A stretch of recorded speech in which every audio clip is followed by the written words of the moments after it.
नमस्कार। मैं डॉक्टर अमिताभ बनर्जी, यूएचओ का चेयरपर्सन। एक हम वॉचडॉग है, इंडिपेंडेंट। हम पब्लिक हेल्थ में बारे में जानकारी आप तक लाते हैं, और जो ग्लोबल हेल्थ सीन को भी हम नज़र रखते हैं। और जो अ, हमारे जो रिस्पॉन्सेज हैं, वर्ल्ड के रिस्पॉन्सेज हैं। और एक बहुत आवश्यक चीज़ है जो पब्लिक हेल्थ में या कोई भी चीज में, अगर स्पोर्ट्स के इससे भी देख ले हम, कभी वर्ल्ड कप हम जीत जाते हैं, कभी वर्ल्ड कप हार जाते हैं। तो हारने के बाद भी जो कोचेज होते हैं, कैप्टन्स होते हैं, बाकी कमेंटेटर्स होते हैं, उन लोग उसका ये करते हैं, स्टडी करते हैं, अध्ययन करते हैं कि हम कैसे अच्छा कर सकते थे और कैसे हम इससे और अच्छा कर सकते हैं, क्या क्या हमारी गलतियां थी, क्या क्या हमारी खूबियां थी। और पुराने चेस के गेम में भी जब ग्रैंड मास्टर हार जाते हैं, कोई वर्ल्ड चैंपियन हार जाते हैं, वो फिर से मूव्स खेलते हैं, देखते हैं कहाँ कमियां की थी, तो अगले बार और तैयारी से आते हैं। और जो हम बड़े बड़े जो ग्रैंड मास्टर्स होते हैं, मैं तो काफ़ी दिनों तक दिलचस्पी रखता था चेस में। मैं एक मास्टर के साथ काफ़ी सालों से खेला था, स्कूल से लेके कॉलेज से लेके उसके बाद भी। रेलवे के वो मास्टर थे, मिस्टर सुब्रमण्यम। बचपन से मैं, तो उन्होंने हमको उस टाइम बॉबी फिशर का काफ़ी ये था, फर्स्ट अमेरिकन जो ने रशियन ये टोड़ा, जो स्ट्रॉन्ग होल्ड था स्पासकी को हरा के। तब वो बताते थे कि जो बोरिस जिस बॉबी फिशर का खूबी होता था, वो पुराने गेम को, बहुत पुराने पुराने गेम को एनालाइज करता था, और उससे कई बार उसको अगले गेम का मूव मिल जाता था। जो कि ओपोनेंट है वो, जो इतना डीप स्टडी नहीं किया हो बैक बैक हिस्ट्री का, पुराने इतिहास का, जो चेस में जो गेम्स में कोई हारा कोई जीता, क्योंकि चेस में तो सब आप फिर से रिप्ले कर सकते हैं एग्जैक्ट मूव्स। तो ऐसे महामारी में भी ये सब चीजें बहुत काम का है, क्योंकि ये अब पिछले महामारी में क्या हुआ था, अभी अगले महामारी में क्या हो रहा है। तो एक चीज मैंने नोट किया था, अभी वाला जो महामारी हुआ था 2019 को, 2019-20 को उन्होंने घोषित किया, शुरू हुआ कोरोना। कोरोना पूरा पूरा चलता रहा, आपको मालूम है काफी बर्बादी और हानि जो हुए। जो लोग, शायद वायरस से इतना नहीं हुआ, पर हड़बड़ाहट से हुआ, स्टैम्पीड से हुआ, भगदड़ से हुआ, एक प्रकार से लॉकडाउन से हुआ, जो जो मेजर लिए थे, टीके से भी शायद हुआ। कबूल नहीं करेंगे, क्योंकि जो लोग ने लागू किया था वो लोग कैसे कबूल करेंगे, उन्हीं लोग जांच कर रहे हैं। तो हमने फिर पुराना वाला महामारी के बारे में भी हमको फर्स्ट हैंड एक्सपीरियंस है। 2009 को H1N1, आपको अगर याद होगा, आप मतलब जो कई यंग लोगों को तो पैदा भी नहीं होंगे उस टाइम। 2009 मतलब कितने साल हो गए, वो काफी साल बच्चे होंगे कई लोग। 2009 को हुआ था H1N1। उस टाइम मैं था, प्रोफेसर था मैं अपने डिपार्टमेंट में। हमारा फील्ड प्रैक्टिस एरिया था, अर्बन एरिया था, अर्बन हमारा हेल्थ सेंटर था। उसके पॉपुलेशन थे, कंजेस्टेड पॉपुलेशन थे, टेनमेंट स्लम्स, इंडस्ट्रियल एरिया है पिंपरी चिंचवड बाउंड, काफ़ी कंजेस्टेड। हमारा रूरल एरिया भी था, रूरल हेल्थ सेंटर भी था। हम जिस मेडिकल कॉलेज में हमारा विभाग है था, कम्युनिटी मेडिसिन एपिडेमोलॉजी, जो कि इस सब चीज़ों में ये रखते हैं, हमारा सब्जेक्ट है, और हम पढ़ाते हैं, और हम शोध करते हैं, और हम फॉलो करते हैं। तो हमको 2009 का बहुत अच्छे तरह याद है, क्योंकि मैं उस टाइम था, और हमारे अंडर में rural health centre, urban health centre वगैरह था। तो हमने जो मेडिकल ऑफिसर्स थे, अर्बन हेल्थ सेंटर में जो मेडिकल ऑफिसर्स थे, रूरल हेल्थ सेंटर में जो मेडिकल ऑफिसर्स थे, उनको हमने बोला था कि इसका आप नोट कीजिएगा, क्योंकि ग्लोबली तो काफ़ी हल्ला उस टाइम भी हुआ था, इस टाइम के तुलना में तो कुछ भी नहीं था, इस टाइम तो बहुत कुछ हुआ था। अभी वाला जो 2019-20 के बाद जो कोरोना में, पर जो H1N1 में हुआ था तब, तभी मतलब उस टाइम सोशल मीडिया वगैरह नहीं था, डर फैलाने का साधन नहीं थे, प्रोपेगेंडा का साधन नहीं था, कई ये नहीं थे। तो उस time radio news, TV news आता था, और जो मोबाइल था वो बस फोन आता था, और ऐसा व्हाट्सअप वगैरह ये सब नहीं था। अभी वाले जनरेशन को शायद लगेगा कि ये भी क्या दिन थे, पर हमारे लिए तो ये कल की बात है, 2009। तो हमको पूरी अच्छी तरह याद है, हमने रिकॉर्ड कीपिंग किया था, हमने मेडिकल ऑफिसर्स को बोला था कि आप, रेस्पिरेटरी इन्फेक्शन था वो भी, खांसी जुकाम और इन्फ्लुएंजा छाती का। तो हमने बोला था कि भाई, और हमारे जो रेजिडेंट्स थे, हमारे जो स्टाफ थे, वो इन्वेस्टिगेशन में भी जाते थे, स्क्रीनिंग में जाते थे, थ्रोट स्वैब लेते थे। उस टाइम इतना पागलपन नहीं था कि, मास्क था पर वो मास्क का कोई मैंडेट नहीं था, पहनने वाले पहनते थे, नहीं पहनने वाले नहीं पहनते थे। तो हमारे रेजिडेंट से भी बात करता था, वो थ्रोट का स्वैब लेते थे। और कई अस्पताल में रिमोट एरिया में वो भी नहीं रहता था, वो टंग डिप्रेसर, तो वो चमीटे से जीभ खींच रहे, ये ले रहे, काफी कुछ ऐसे हरकतें होती थी। और काफी H1N1 और उस टाइम ऐसे लॉकडाउन भी नहीं हुआ, ना स्कूल बंद हुआ। जबकि इन्फ्लुएंजा H1N1 के आप आंकड़े देखेंगे, उस टाइम के देखेंगे और अभी कोरोना के देखेंगे, बिल्कुल उल्टा है। जो H1N1 था, वो जो बुजुर्ग लोग थे उनको नहीं हो रहा था ज़्यादा सीरियस बीमारियां, क्योंकि ये H1N1 पहले भी आ चुका है, इन्फ्लुएंजा के ये म्यूटेशंस होते रहते हैं। तो पहले कभी H1N1 जो काफ़ी एजेड थे, वो कभी थोड़ा बहुत कुछ एक्सपोजर हो गया था, तो थोड़ा बहुत क्रॉस इम्यूनिटी था, इम्यूनिटी था। बच्चों में थोड़ा ज़्यादा सीवियर था। हमको याद है पूना में सबसे पहला बच्चों में डेथ हुआ था, 14-15 साल की एक लड़की थी, स्कूल। फिर भी हमने वो उतना भय, उतना डर, उतना पैनिक नहीं किया था, स्कूल वगैरह बंद नहीं किया था, चलता रहा अपना, कॉलेज भी बंद नहीं किया था। हमारे मेडिकल स्टूडेंट्स तो जाके, रेजिडेंट्स जाके जांच करते थे, सौंप लेते थे। अभी जैसे किया कि मेडिकल स्टूडेंट को भी बंद कर दिया, अभी बच्चे क्या सीखेंगे फिर। तो जो भी है, तो उस टाइम का मेरे को पूरा याद था 2009 का, और जब कोविड आया तो मेरे को उस टाइम का पूरा क्या क्या हुआ था याद था। और उस टाइम क्या किया था, उस टाइम उन्होंने, जब हमारे इन्फेक्शियस डिजीज हॉस्पिटल था पूना में, नायडू हॉस्पिटल, तो सब लोग वहाँ भगदड़ मचा रहे थे डर के मारे टेस्ट। तो बल्कि उल्टा आदेश आया था, उल्टा आदेश आया था कि हर कोई अस्पताल नहीं जाएगा, जिसको खाली ज्यादा तकलीफ है, फीवर है, सांस फूलता है, उन्हीं लोग का टेस्ट होगा, बाकी जो लोग का सिम्टम्स नहीं होगा उनका टेस्ट भी नहीं होगा। देखिए कितना करेक्ट था। वो माइल्ड मॉडरेट उन्होंने डिवाइड किया था कि जो लोग माइल्ड केसेस है वो घर में रहे, अपना घर में आइसोलेट कर ले, टेस्ट कराने की भी जरूरत नहीं है, देखिए। उसके बाद हमारे जो मेडिकल जो अस्पताल में डॉक्टर्स काम करते थे, हम लोग भी अस्पताल में, कुछ लोग मास्क पहनते थे, कुछ लोग मास्क नहीं पहनते थे। पर इतना डर नहीं था, क्योंकि सबको मालूम है मास्क से उस टाइम, मतलब काफी साइंस था उस टाइम, जिंदा था साइंस। तो हमने फिर धीरे धीरे अपने आप ही सेटल हो गया वो, और वैक्सीन आ गया उसके बाद, H1N1 वैक्सीन आ गया। पर जब तक वैक्सीन आया, हमारे मेडिकल के लोगों ने भी नहीं लगाए थे, क्योंकि उसके पहले लोगों ने एंटीबॉडी टेस्ट कराया था, तो इतना जल्दी फैल जाता है। करीब सभी को, 50-60-70 जिन्होंने टेस्ट कराया था, ये भी नहीं, एंटीबॉडी, वो सबको एंटीबॉडीज आ गए थे। तो किसी ने वैक्सीन नहीं लगाया, तो वैक्सीन वेस्ट गया, बहुत बहुत वैक्सीन वेस्ट गया। और सबसे मेरे को इंटरेस्टिंग याद है, हमारे प्रोफेसर थे मेडिसिन के, वो बहुत लंबा मास्क पहनते थे, ये आंख के नीचे से लेकर शायद छाती तक की जगह इतना बड़ा मास्क पहनते थे वो। तो ठीक है, पर उनका जब एंटीबॉडी टेस्ट किया, तो सबसे ज्यादा एंटीबॉडी टीटर उनका आया, मतलब बहुत ज्यादा आया। मैंने, सब क्लिनिकल हो गया कब तो मतलब मास्क से कुछ फायदा नहीं हुआ, इन्फेक्शन भी हो गया, ये भी हो गया, घूमते फिरते थे। तो पता चला कि ठीक है, नॉर्मल फ्लू जैसा है ये है। और हमको याद भी है उस टाइम डॉक्टर मुलियल थे, जो अभी भी थोड़ा बहुत लेख शुरू शुरू में लिखते थे कोरोना के बीच में, बाद में थोड़े शांत हो गए।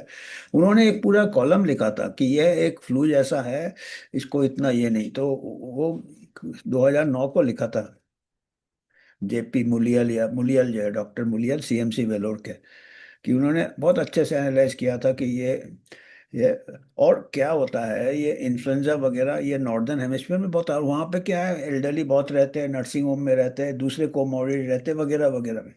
तो उस टाइम इतना डिस्टॉर्शन नहीं हुआ था, उतना केस काउंट नहीं हो रहा था। हालांकि उस टाइम भी काफ़ी पैनिक फैलाए थे और वैक्सीन प्रोमोट हुए थे, पर जब तक वैक्सीन रोल आउट हुए, कई लोगों ने नहीं लिया, डॉक्टर्स ने नहीं लिया। और उस टाइम कोई ना मास मैंडेट था, ना वैक्सीन मैंडेट था, और सेटल हो गया। और ये ऐसे ही होते हैं महामारियां जो अभी, पैंडेमिक जो आते हैं। पहले जो पैंडेमिक आते थे, स्मॉल पॉक्स का, प्लेग का वगैरह वगैरह, कॉलेरा का, गांव के गांव खत्म हो जाते थे, 20%, 30%, 50% मोटा, उसको कहते थे महामारी। अभी ये जो आते हैं ये, देखिए, ह्यूमन लाइफ तो ये है कि कई लोग का देहांत हो ही जाता है, वो तो नॉर्मल कोई भी बीमारी से हो जाता। तो इन्फ्लुएंजा भी ऐसे ही था, जिसको कोमोर्बिडिटी था। कई लोग, यंग लोग भी गए थे, मैं जैसे बता रहा था उस टाइम यंग लोग में ज़्यादा ये था, सीवियर था, क्योंकि एक्सपोजर पहले नहीं हुआ था, एल्डरलीज को इतना नहीं। तब मैंने देखा ये पुराना चेस गेम जैसे दिया। अब इस बार जब कोविड आया, तभी भी हमने, हम उस टाइम मैं हेड था, तभी भी हमने कम्युनिटी में काम किया। कोविड के दौरान, पेंडेमिक के दौरान, जैसे ही फर्स्ट वेव खत्म हुआ, हमने कम्युनिटी में सर्वे भी किया, और हमने पाया जो कंजेस्टेड एरिया थे, 70-80% को एंटीबॉडीज आ गए थे। उनको हमने फॉलो अप किया, तो सेकेंड वेव में उनको कुछ नहीं हुआ। 1000 को फॉलो अप किया, उनमें से 4-5 को सेकेंड अटैक आया, और वो घूमते फिरते वाला अटैक उनको बढ़। तो मतलब हमको पता चल गया था कि इससे भी अच्छा इम्यूनिटी आता है नेचुरल इन्फेक्शन से, जो कि नॉर्मल है, नॉर्मल है। पर इस बार मैंने देखा, इस बार कोविड के टाइम सब कुछ बिल्कुल, H1N1 में जो जो किया था, ऐसा लग रहा था कि किसने इसको अच्छे से स्टडी किया है, और गैप भर दिया है कि लोगों को क्यों नहीं हमने इसको कंट्रोल कर पाए। H1N1 में हमने क्या क्या गलतियां की, उन्होंने फिर पाया। मेरे को, मैं सोच रहा हूँ उनके, जो लोग, कई लोग तो ये भी बोलते हैं ये पहले से था, पैंडेमिक की जगह प्लैंडेमिक बोलते हैं, तो हम इतना नहीं एक्सट्रीम में जा रहे हैं। पर हम ये सोच रहे हैं कि अगर मान लो किसी को है कि भाई हमको वैक्सीन वेस्ट नहीं जाना चाहिए, जब खाना बन गया है और इतना खाना वेस्ट हो गया पिछले फंक्शन में, बहुत वैक्सीन वेस्ट हुए थे H1N1 के, नहीं लिए लोगों ने, डॉक्टर्स नहीं लिए जब वो, क्योंकि जब तक बनता है, क्योंकि ऐसे ही होता है, महामारी जो बहुत जल्दी फैलता है, 2-3 दिन में आप टच में आओगे किसी के, तो 2-3 दिन में फैल जाएगा, और वैक्सीन लगाओगे 1 हफ्ते 2 हफ्ते बाद एंटीबॉडी आएगा, तब तक साला फैल जाएगा पूरा। तो ये हमेशा होता है पैंडेमिक में, पैंडेमिक के दौरान वैक्सीनेशन, आप पीछे, वो नेचुरल वायरस ज़्यादा तेज भागेगा, वैक्सीन वायरस पीछे पीछे जाएगा, तो वैक्सीन कुछ नहीं होता। तो ये H1N1 के टाइम अच्छी तरह हुआ था, ये बहुत खाना वेस्ट गया था जैसे कहते हैं ना। तो इस बार मेरे को लगा कि कहीं ऐसे बैठ के ऐसे तो नहीं सोच रहे कि इस बार ऐसा नहीं होना चाहिए, इस बार हम रूल को तोड़ेंगे, मरोड़ेंगे। जैसे 2009 के टाइम बोला था कि भाई जो लोग को सिम्टम नहीं है वो टेस्ट नहीं कराएं, तो इस बार बोला अरे तो केस तो फिर, अभी अगर हम बोले कि, क्योंकि सबको मालूम है इतने वायरस बैक्टीरिया जो होते घूमते रहते हैं, कईयों को लेके घूमते हैं। तो अभी कोविड में केस का डर बनाना था, 24 घंटे काउंट देना था, स्कोर बोर्ड देना था, सबको खर्चो, जो कांटेक्ट में है, खर्च खर्च के केस बढ़ गए, और उनको भी केसेस काउंट किया, आपने देखा ना।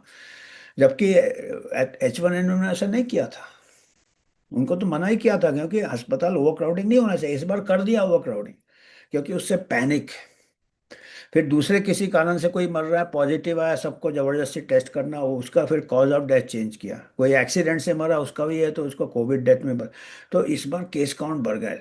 तो हमको वो लग रहा था कि 2009 का किसी ने जैसे पुराना चेस गेम में देखा, यहाँ यहाँ हमने गलती किया था, इसको एंड हमारा ये था कि हमको फार्मास्यूटिकल बेचना था, हमको वैक्सीन बेचना था, हमको ये बेचना था वगैरह वगैरह।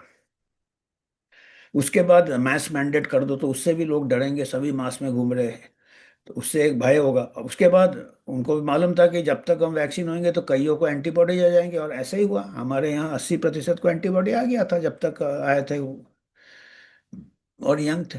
तो वो ऐसा कैसे करे फिर, पिछले इसमें ऐसा हुआ था तो वैक्सीन वेस्ट किया था।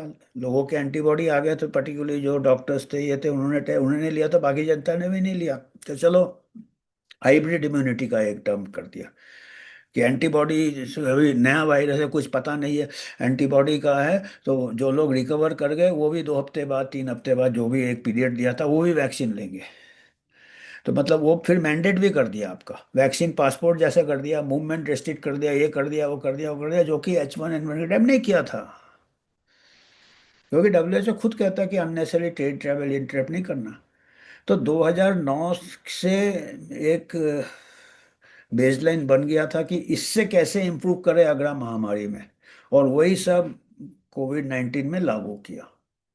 और कौन लोगों ने किया? जो WHO ने किया, और जो बड़े बड़े उसके साथ सभी थे उस टाइम, CDC से 2009 से ही किया उन्होंने। उसी टाइम महामारी का केस डेफिनेशन थोड़ा चेंज कर दिया, क्योंकि पैंडेमिक में काफ़ी मोर्टेलिटी होता था, मैं बोला ना, जैसे प्लेग में, इसमें अभी इसमें अगर वाइड स्प्रेड हो गया, क्योंकि रेस्पिरेटरी वायरस तो वाइड स्प्रेड होगा, और काफ़ी ये वैक्सीन का काफ़ी स्ट्रॉन्ग मार्केट बनाना चाहते हैं, क्योंकि वैक्सीन एल्डरली तो बहुत है, तो अभी दूसरे कंट्री में भी बनाओ। पहले जो था इन्फ्लुएंजा वैक्सीन, हम नर्सिंग होम वाले को रिकमेंड करते थे, पुराना मेडिकल टीचिंग जो होता था बुक्स में, चलते फिरते लोगों को नहीं करते थे, कि उनके चांसेस बहुत कम होते थे, जब बेड रिडन होते थे तो इनको इन्फ्लुएंजा वायरस। तो अभी सबको करना है, तो 2009 में फर्स्ट अटेम्प्ट किया था।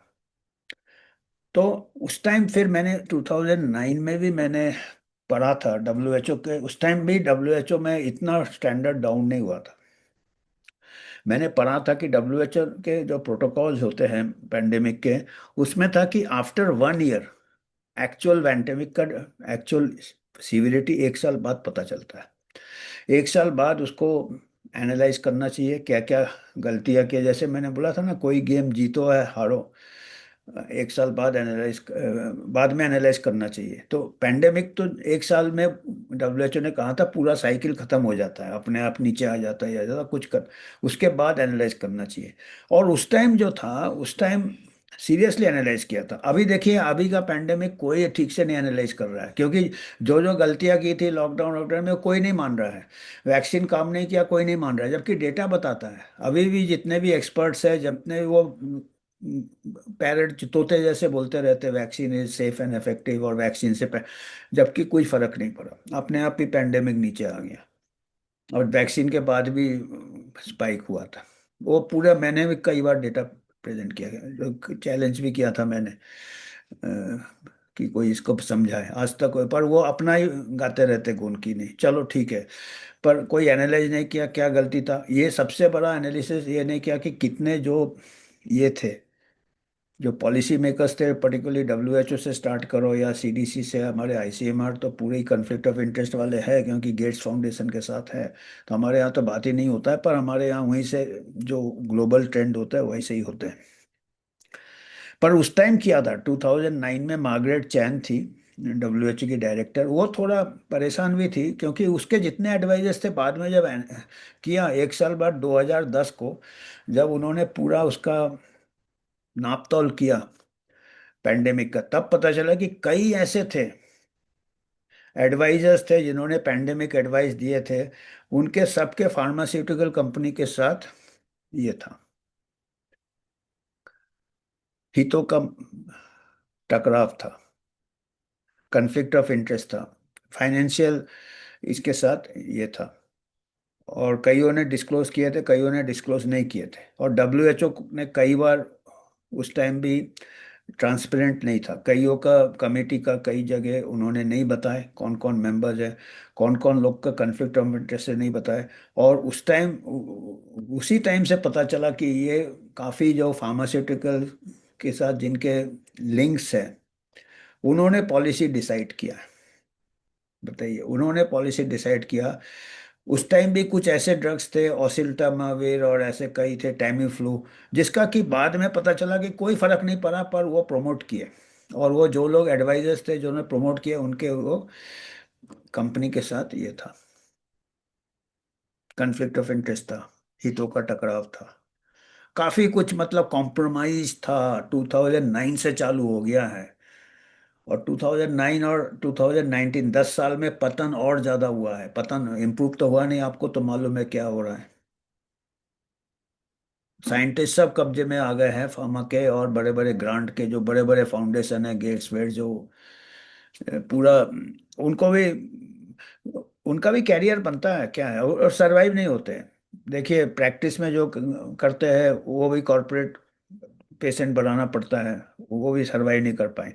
जो रिसर्चर्स है उनको ग्रांट नहीं मिलेगा तो वो उनका कैरियर खत्म हो जाएगा, तो उनको कोई मजबूरी है, उनको मैं ब्लेम नहीं करता हूँ। मैं खुद उनके संपर्क में हूँ, मेरे को मालूम है उनके कितना हार्ड है उनके लिए सरवाइव करना। दुनिया बहुत टफ हो गया है, साइंस अभी प्योर नहीं है, एकेडमिक्स प्योर नहीं है। और बड़ा जो पावरफुल है, ये पावरफुल हो जाते हैं जो एडमिनिस्ट्रेटिव ज़्यादा हो जाते हैं, साइंटिस्ट कम रहते हैं, जो टॉप में जाते हैं। एंथनी फॉची जैसे एनआईएच पूरा कंट्रोल करते थे, कॉलिंस थे। अभी वाले में तो पूरे कन्फ्लिक्ट ऑफ इंटरेस्ट है। उस टाइम तो 2009 में थोड़ा बहुत डिक्लेयर करते थे, अभी तो कोई डिक्लेयर भी नहीं करता है। जो करना कर लो टाइप, उस टाइप का एटीट्यूड है, जो करना कर लो। तो वो अभी एक में ब्रिटिश मेडिकल जर्नल में 2010 का, मेरे को हमारे यूएचओ के मेंबर हैं डॉक्टर माया वलेचा, उन्होंने ये आर्टिकल की तरफ हमारा नज़र, हमको हमारे नज़र में लाया ये आर्टिकल, और ये आर्टिकल पूरा मैंने पढ़ा। तो मैं देखा कि आर्टिकल पढ़ना बहुत ज़रूरी है। और ये हमने थोड़े मेन पॉइंट्स बनाए हैं, मैं अभी थोड़ा स्क्रीनशॉट्स बताऊंगा आर्टिकल के मेन पॉइंट्स बताए हैं कि 2009 से ही कैसे कॉम्प्रोमाइज चालू हो गया था। ये हमको जानना जरूरी है, क्योंकि हम और नीचे की तरफ जा रहे हैं, और कई साइंटिस्ट को मालूम भी नहीं है। कई साइंटिस्ट, टॉप साइंटिस्ट तो ये इसी गेम में ही शामिल हो जाते हैं, नीचे वाले को नहीं मालूम रहता है।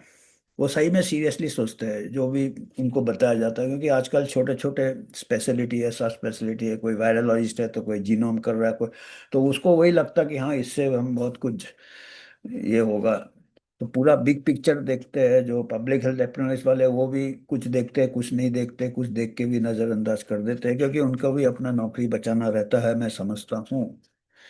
तो अभी हमको तो कभी नौकरी पहले भी नहीं बचा है, अभी भी तो है ही नहीं नौकरी, अभी हम एमेरिटस है, तो ऐसे हमको, तो हम पर हम ये देखते हैं कि 2010 में जो एनालिसिस किया था W H O and the pandemic flu, और टाइटल दिया है कॉन्स्पिरेसीज, ये ब्रिटिश मेडिकल जर्नल का है। 2009 में भी ब्रिटिश मेडिकल जर्नल बहुत अच्छा था, अभी भी थोड़ा कॉम्प्रोमाइज हो गया, क्योंकि हम थोड़ा समझ जाते हैं टाइप ऑफ आर्टिकल से।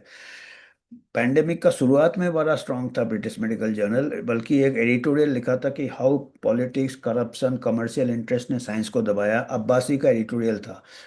वो स्टार्टिंग में था, फिर शायद कुछ आया होगा उधर, मॉडरेशन किया होगा।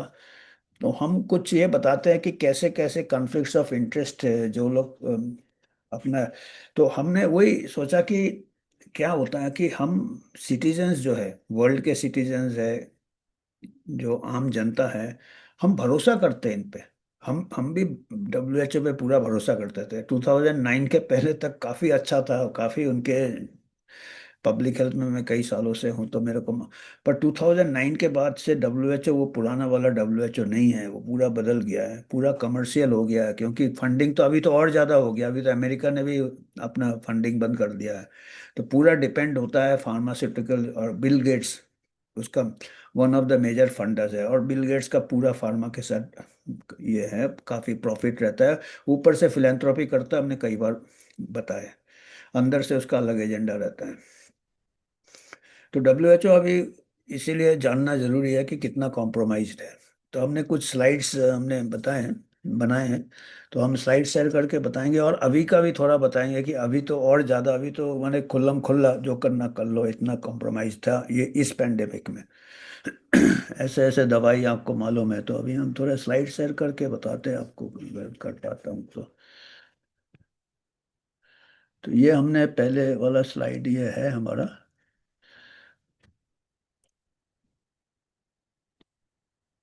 ये देखिए हमने ये बनाया है कि जो हम जैसे कह रहे थे कि जो पॉपुलेशन होता है, जो सिटीजन्स होते हैं वर्ल्ड के, वो डिपेंड करते हैं कि भाई हमको WHO हमको जो भी महामारी आएगा, जैसे वो एक अमर प्रेम का गाना भी था, मझधार में जब नैया डोले तो माझी पार लगाए।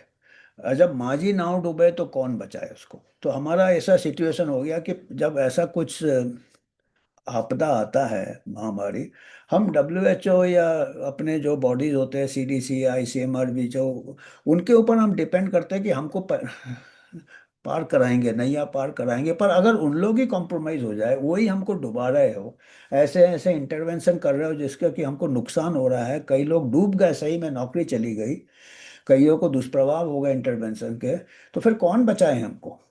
तो ये हमारा ये था कि ये हमको जो कॉन्फ्लिक्ट ऑफ इंटरेस्ट वगैरह हमारे, जब तक क्या होता है ना, ये कॉन्फ्लिक्ट ऑफ इंटरेस्ट में फिर बाद में ये भी आ जाते हैं, हमारे जो पॉलिटिक्स वाले सब आ जाते हैं, क्योंकि इनको फायदा होता है, इनको सबका थोड़ा थोड़ा ये रहता है, आपको मालूम है। तो ये हमारा पहला ये था। तो ये वाला आर्टिकल है ब्रिटिश मेडिकल जर्नल का, WHO and the pandemic flu H1N1 conspiracies. Conspiracies मतलब अभी देखिए, इस टाइम फिर वही हम कह रहे थे कि पिछले इसमें जो थोड़ा सा हवा आया था कि लोग इसको बोलेंगे कि इसको प्लान है, तो अभी मिस इन्फॉर्मेशन कर दो। तो उस टाइम नहीं किया था, तो उस टाइम लोग में जल्दी जागरण फैलता था, और व्हाट्सएप यूनिवर्सिटी आ गया, ये आ गया, इस बार आ गया, तो उससे आप डर अच्छे से फैला सकते हो। और बाकी लोग जो सही विचार दे रहे थे उनको आपने सेंसर कर दिया, उनका यूट्यूब ब्लॉक कर दिया, मिस इन्फॉर्मेशन, मिस इन्फॉर्मेशन। जबकि साइंस में ऐसा नहीं होता, क्योंकि वो उस टाइम लोग अवेयर हो गए थे, तो इसलिए। तो इस बार क्या किया उन्होंने, वो सब जितने भी गैप्स थे उनको, जो कि पॉपुलेशन को कंट्रोल कर सके, वो उसको भर दिया अभी।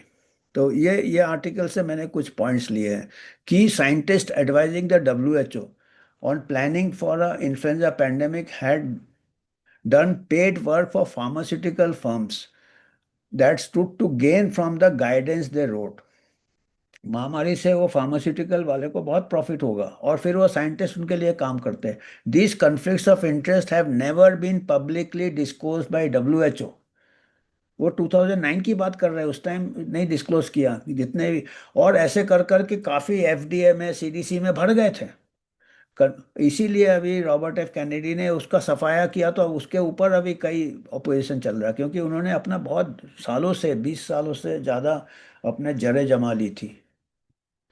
ये देखिए, official declaration of H1 on 11 June, Margaret chain, director, I have leading influenza experts, ये जब डिक्लेयर किया था महामारी, virologist, public health officials, I have sought guidance from emergency committee on the basis of available evidence and these expert assessment of evidence. The scientific criteria for influenza pandemic have been met. The world is now at the start of the 2009 influenza pandemic. उसने 2009 को ऐसे घोषित किया था, और कहा था कि उन्होंने सब एक्सपर्ट्स को कंसल्ट किए हैं, इन्फ्लुएंजा एक्सपर्ट्स, वायरोलॉजिस्ट, पब्लिक। और बाद में पता चला ये जितने एक्सपर्ट्स थे, इनके सबके कन्फ्लिक्ट ऑफ इंटरेस्ट थे, फार्मा के साथ कनेक्शन थे। ये देखिए, prepare planning for years, meetings with experts around the world, but 1 year on, 1 साल बाद, the government that took advice from WHO are unwinding their vaccine contracts and billions of dollars worth of stockpiled oseltamivir, Tamiflu, and zanamivir, Relenza, bought from health budgets already under tight constraints, lie unused in warehouses around the world। बहुत दवाइयाँ waste हुआ। और ये जो experts इनके पास conflict of interest था, उन्होंने ये रिकमेंड किया, बाद में पता चला ये दवाई से कोई फर्क नहीं पड़ रहा है, 1 दिन का फर्क हो रहा है 7 दिन में। टाइमी फ्लू वगैरह आपको याद होगा। और बहुत वेस्ट किया, बहुत बजट चला गया। तो इसीलिए इस बार देखिए, इस बार भी ऐसा ही किया, रेमडेसिविर प्रमोट किया एंथनी फॉची ने, बाद में पता चला उसका जिलियट के साथ कॉन्फ्लिक्ट ऑफ इंटरेस्ट था। जितने उसके साइंटिस्ट थे, 9 साइंटिस्ट, जिलियट का ये था जो रेमडेसिविर को धक्का दिया, क्योंकि बहुत रेमडेसिविर पड़ा था, इबोला में यूज़ किया था, काम नहीं किया था, तो इसमें डाल दो। और जो दवाई शायद काम कर रहे थे, शायद मैं बोलूँगा क्योंकि इतना माइनर इसके लिए मुश्किल होता है, जैसे आइवरमेक्टिन या क्लोरोक्विन, उनको ये कर दिया। फिर रेमडेसिविर को ब्लैक में बिका, आपको मालूम होगा कोविड के दौरान लोग लाखों रुपए में टैबलेट खरीद रहे थे, क्योंकि इतना प्रमोट किया। और बाद में पता चला रेमडेसिविर से काफ़ी साइड इफेक्ट्स है, किडनी फेलियर कई लोगों का हो गया, पर वो बताएंगे नहीं अभी, वो तो सब कवर अप हो जाए, पर कोई फायदा नहीं किया रेमडेसिविर। तो जैसे पहले टेमीफ्लू वेस्ट गया था, रेलेंजा वेस्ट गया था, तो इस बार कोई बोलेगा रेमडेसिविर काम नहीं करता, उसको मिस इन्फॉर्मेशन कर देंगे। कोई कहेगा आइवरमेक्टिन काम करेगा, उसको बैन कर देंगे। उसका लाइसेंस फॉरेन में तो कईयों का लाइसेंस चला गया। फिर जॉइंट इन्वेस्टिगेशन, बीएमजे और ब्यूरो ऑफ इन्वेस्टिगेटिव जर्नलिज्म, इन्होंने दोनों ने मिलके, और डब्ल्यूएचओ ने भी इन्वेस्टिगेट किया था। देखिए उस टाइम थोड़ा डब्ल्यूएचओ में थोड़ा सा ये था, एथिक्स था। अभी तो डब्ल्यूएचओ सब कुछ मिस इन्फॉर्मेशन था, आज तक उसने ये पेपर नहीं निकाला। 5 साल बीत गए पैंडेमिक के। मैनेज कन्फ्लिक्ट, ट्रबलिंग क्वेश्चन, उसी टाइम सवाल आए थे कि साइंटिस्ट के बीच में काफ़ी हितों का टकराव था, और उन लोग pandemic planning and about transparency नहीं था, पारदर्शिता नहीं था। डब्ल्यूएचओ का लिए ये भी नैतिक नहीं था कि ऐसे ही एक्सपर्ट से ले एडवाइस, जिनके पास फार्मा इंटरेस्ट है, जिनको एंटीवायरल्स और इन्फ्लुएंजा वैक्सीन, जो फार्मा एंटीवायरल और इन्फ्लुएंजा वैक्सीन बना रहा था, ये एक्सपर्ट्स उसी में उनका फाइनेंशियल इंटरेस्ट था। और यही जो मेजर्स है, ये यही एडवाइस कर रहे थे। वाई वॉज की WHO guidance authored bye influenza expert who had received payment from pharma company. फिर जीएसके, ग्लैक्सोस्मिथ क्लाइन, मैन्युफैक्चरर ऑफ जानावेर, ओसेल्टामेर का मैन्युफैक्चर, और काय को चैन जो कि डब्ल्यूएचओ डायरेक्टर थे, ऐसे लोगों से एडवाइस लिया जिसका कि आम जनता को नहीं मालूम था, ये कन्फ्लिक्ट ऑफ इंटरेस्ट खाली डब्ल्यूएचओ में ही मालूम था, और उन्होंने डिस्क्लोज नहीं किया। तो ये left wondering whether major public health organisations are able to effectively manage the conflicts of interest that are inherent in medical science. तो ये अभी साइंस काफी ये हो गया, पोल्यूटेड हो गया, कंटेमिनेट हो गया है कन्फ्लिक्ट ऑफ इंटरेस्ट से। Unexpected number of reviews, inquiries by organizations, including the Council of Europe, European Parliament and WHO itself, following allegation of industry influence। देखिए उस टाइम डब्ल्यूएचओ खुद जांच करता था, इस बार तो कुछ बात ही नहीं हो रहा है। गवर्नमेंट्स भी मिल गए इस बार। उस टाइम तो प्राइवेट सिटीजन, प्राइवेट ये मेंबर ऑफ पार्लियामेंट, यूरोप के, अमेरिका के, यूके के, उन्होंने आवाजें उठाई थी। इस बार एक खाली एंड्रू ब्रिजेट ने उठाया था यूके का, उसको पार्टी से निकाल दिया, उसका अभी अकेला हो गया वो, doctor mister Andrew Brijen. Doctor चैन डिसमिस एज कॉन्स्पिरेसीज, उस टाइम भी धीरे धीरे ये चालू हो गया था कि ये कॉन्स्पिरेसी है। ये 2010 की बात है। ये जो पेपर से मैंने लिया ना, ये सब 2010 की बात है, जब एनालाइज किया था एक साल। तो ये डब्ल्यूएचओ खुद नहीं मालूम था, खुद भी धोखा खा गया था, ये जो मेजोरिटी जो साइंटिस्ट थे जिनको कन्फ्लिक्ट ऑफ इंटरेस्ट था, और यूरोपियन पॉलिटिशियन ने उंगली उठाए थे। Fake pandemic on the advice of expert, देखिए वो 2009 में को भी फेक पैंडेमिक कुछ लोगों ने बोला कि ये एक्सपर्ट्स ने जबरदस्ती पैंडेमिक का फेक पैंडेमिक को ले आए। पर उस बार तो इतना नहीं किया, इस बार तो कितना नुकसान किया, क्योंकि उस बार पता चल गया था लोगों को फेक है, तो इस बार उन्होंने कोई कसर ही नहीं छोड़ा कि कोई फेक बोल ही नहीं सकता, मिस इन्फॉर्मेशन कर दो पहले से। तो ये assembly decision making around the H1N1 crisis has been lacking in transparency, पारदर्शी का नहीं था। Distortion of priorities of public health services, waste of huge sums of public money बहुत वेस्ट हुआ। प्रोवोकेशन ऑफ अनजस्टिफाइड फियर, उस time fear बोल रहे, पर अभी का तो बिल्कुल ही फियर कर दिया था, पैनिक कर दिया था इस बार तो। Creation of health risk through vaccines and medications which might not have been sufficiently tested before being authorized in fast track procedures। देखिए 2009 में बोल रहे हैं कि वैक्सीन से नुकसान हुए हैं और मेडिकेशन से भी शायद नुकसान हुए हैं, जिसको ठीक से आपने टेस्ट नहीं किया, फास्ट ट्रैक में भेज दिया। H1N1 का वैक्सीन बोल रहे हैं जो कि कन्वेंशनल टेक्निक से बनाया था। अभी तो बिल्कुल नया टेक्निक, नया वैक्सीन, और बच्चों में भी दे दिया, प्रेग्नेंट औरतों को भी दे दिया, प्रेगनेंसी में भी दे दिया, और अभी तक उसका जांच नहीं कर रहे हैं क्या क्या दुष्प्रभाव हो रहा है। जो जांच कर रहे हैं उनको आप दबा रहे हो।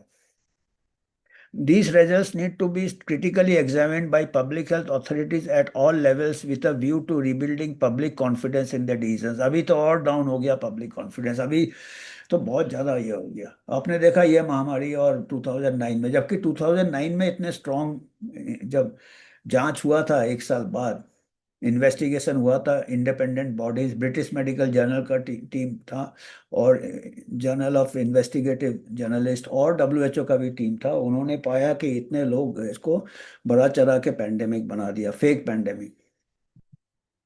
The investigation is struggling manage the inherent conflict of interest between pharma industry, WHO, and the global public health system, which all draw from the same pool of experts।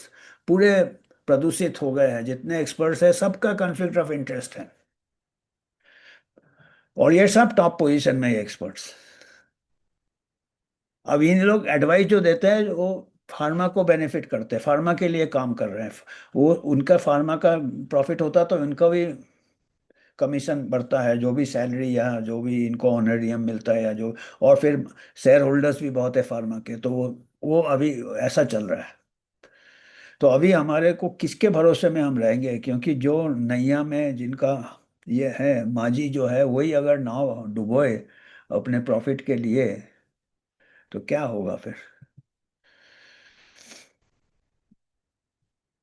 It said decision making H1N1 had been lacking in transfer, वही these critical public confidence build करने के लिए planning had been, some of them have not been funded by farm but that should to gain from guidance they were drafting।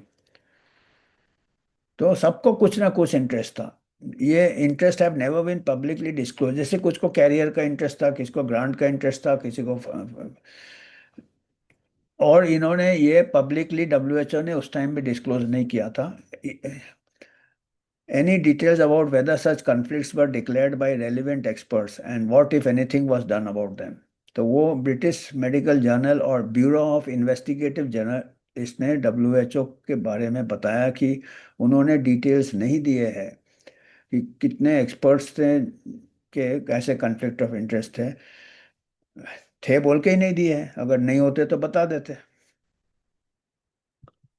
WHO says potential conflict interest, वो WHO कहता है तो होगा conflict interest, पर इससे हमारा इफेक्ट नहीं होता। पर ये ऐसे सही में हम दावे के साथ कह सकते हैं कि इतना कोई ऑनेस्ट होगा कि फार्मा से ही ये ले रहा है और फार्मा के हितों को नहीं देख रहा है। तो वो डब्ल्यूएचओ घुमा फिरा के जवाब देता है कि सेफ गार्ड्स है, ये है, पर ऑन डिस्क्लोज नहीं किया कि किन लोगों का ये है। Lack of transparency coupled with documented changing of the definition of a pandemic। उसी टाइम पैंडेमिक का डेफिनेशन चेंज कर दिया था 2009 में। Unanswered questions over the evidence base for therapeutic intervention, किस एविडेंस पे आपने टेमीफ्लू बोला, ओसेल्टामाइब बोला, इस बार तो रेमडेसिविर दे दिया। इमरजेंस ऑफ दिस, इसीलिए लोग कॉन्स्पिरेसी चालू कर देते हैं, थ्योरी। देखिए उस टाइम से डेफिनेशन चेंज है पैंडेमिक का, एविडेंस बेस्ड भी नहीं था, और डॉक्यूमेंट से डेफिनेशन चेंज किया। इस बार तो केस का भी डेफिनेशन चेंज कर दिया कि भाई उस टाइम इतना नहीं था बुरा, और अभी अगला पैंडेमिक की तैयारी हो रही है, फिर कहने कोई चीज लेके डिक्लेयर कर देंगे पैंडेमिक। 2009 में ये पहला ये था। World expert in risk communication, अच्छा रिस्क कम्युनिकेशन में अनसर्टेनिटी को वो मान ही नहीं रहे थे। जैसे अभी तो और ज्यादा हुआ, कोई बोल ही नहीं रहा था कि इसके बारे में हमको मालूम नहीं, सब गाइडलाइन दे रहे थे। Problem is not so much that communicating uncertainty is difficult, but that uncertainty was not communicated. There was no scientific basis for WHO estimate, और उस टाइम भी 2 बिलियन H1N1 केसेस का प्रोजेक्शन किया था, और benefits and harms of the vaccination उस time भी नहीं बताया था। और हम बता रहे थे ना, हम जब फील्ड प्रैक्टिस एरिया में थे, जब H1N1 हुआ था 2009 में, हमने जो मेडिकल ऑफिसर्स को बोला था कि ग्राफ बनाओ, पिछले साल उसके 3 साल 4 साल का, और मंथ वाइज बनाओ, तो हमको पता चलेगा ये वाला पेंडेमिक हमको अफेक्ट कर रहा कि नहीं। जब ग्राफ देखा तो कोई ये नहीं था, जैसे पहले के पेशेंट्स थे वैसे ही थे, क्योंकि वो कंजेस्टेड एरिया में डेवलपिंग कंट्रीज में ऐसे ही क्रॉस इम्यूनिटी बहुत रहता है, उधर ज़्यादा इफेक्ट होता है एल्डरली को। और इस बार भी ऐसे ही हुआ था, पर जो पैनिक होता है उससे लोग बीमार हो जाते हैं, उसको नॉर्मल इलाज नहीं मिल रहा, अस्पताल में भगदड़ चल रहा है, उसमें ज़्यादा ये हो जाता है। ये देखिए 2004 WHO pandemic advised governments to stockpile antivirals, no conflict of interest statements were publish. ये 2004 का दिया था कि एंटीवायरल्स पाइल करके रखो। WHO director general declared that an influenza pandemic had broken out, ये 2009 की बात कर रहे हैं। उसके बाद billions of dollars worth of antiviral oseltamivir zanamivir have been stockpiled in WHO recommendation. तो रिकमेंडेशन किसने किया? उन्हीं लोग ने किया जिनके कन्फ्लिक्ट ऑफ इंटरेस्ट है। Speaking at the centre for disease control, doctor Chan dismissed allegation of industry influence of WHO। तभी भी उंगली उठी थी तो उन्होंने डिसमिस कर दिया है, तो कॉन्स्पिरेसी थियोरी है ये, ऐसी र्यूमर है। ये MP है, member of parliament. They had been a distortion of public health priorities and a waste of public money. इस बार पैंडेमिक में कोई MP ने आवाज नहीं उठाया पूरे वर्ल्ड में, एक दो ने ऑस्ट्रेलिया में कुछ लोगों ने उठाए थे, और एक UK में एंड्रयू ब्रिजन थे, जिनको कि काफी पॉलिटिकल कैरियर ही खत्म हो गया, क्योंकि सब पॉलिटिशियन सब इसमें आ जाते हैं, रूलिंग अपोजिशन सब फार्मा के। उन लोग लॉबिंग करते हैं, डार्क मनी वहाँ होता है, हमारे यहाँ इलेक्ट्रल बॉन्ड होता है, तो सबको सब पॉलिटिकल वाले भी चुप रहते हैं, अपोजिशन के सब बेनिफिट करते हैं, जैसे साइंटिस्ट चुप रहते हैं, एकेडमिशियन चुप रहते हैं, ये सब चुप रहते हैं। तो इन्हीं लोग हैं हमारे साइंटिस्ट, हमारे डॉक्टर्स, हमारे एकेडमिशियन, हमारे पॉलिटिशियन, हमारे WHO ICMR, इनका काम है हमको नैया पार कराना। अगर यही नैया डुबोएंगे तो हमारे लिए जनहित में कितना ये होता है, इसलिए ये आवाज़, अवेयरनेस होना चाहिए लोगों को सवाल करने का। और अभी हमारे यहाँ राइट टू इन्फॉर्मेशन है, ये प्रेशर रखना चाहिए, जब पता चल जाएगा कि लोग जानकार हो गए तो ये डायनेमिक्स धीरे धीरे कम होगा, नहीं तो ये बढ़ता रहेगा। 2009 के बाद कितना ज़्यादा हो गया, 2019 20 21 ये, अभी अगला महामारी की पहले से अभी इन लोग तैयारी कर रहे हैं, अगर हम ज़्यादा अंधेरे में रहेंगे तो जल्दी से अगला महामारी भी आ जाएगा। It is sad to see even in 2010, WHO has not changed the policies to be more open regarding the publication of financial ties of WHO advisor. अभी 2020 के 21 22 30 आज के तारीख में तो WHO और उसको पैंडेमिक ट्रीटी लाने के चक्कर में है, जिसमें कि पूरा तानाशाही हो जाएगा, तानाशाही। पैंडेमिक के नाम पे कुछ नहीं पूछ सकते आप, कोर्ट में भी सवाल नहीं कर सकते, ऐसा वो उसमें अमेंडमेंट्स है WHO इंटरनेशनल हेल्थ रेगुलेशन में। Marketing material for Tamiflu sent to British medical journal shows influential influenza expert had a relationship with Roche. देखिए रॉक के साथ फार्मास्यूटिकल कंपनी था। Belgian public appeared at Roche promoted events. He helped draft the first WHO pandemic plan and gave evidence about oseltamivir। तो ये देखिए, ये scientist का भी नाम बताया जिन्होंने पैंडेमिक प्लान बनाया और जिनका पूरे इंडस्ट्री के साथ टाइज है, ये 2009 में है। European scientific group on influenza is an industry funded society. देखिए it claims links to WHO and European centre for disease control, it is also lobbies governments.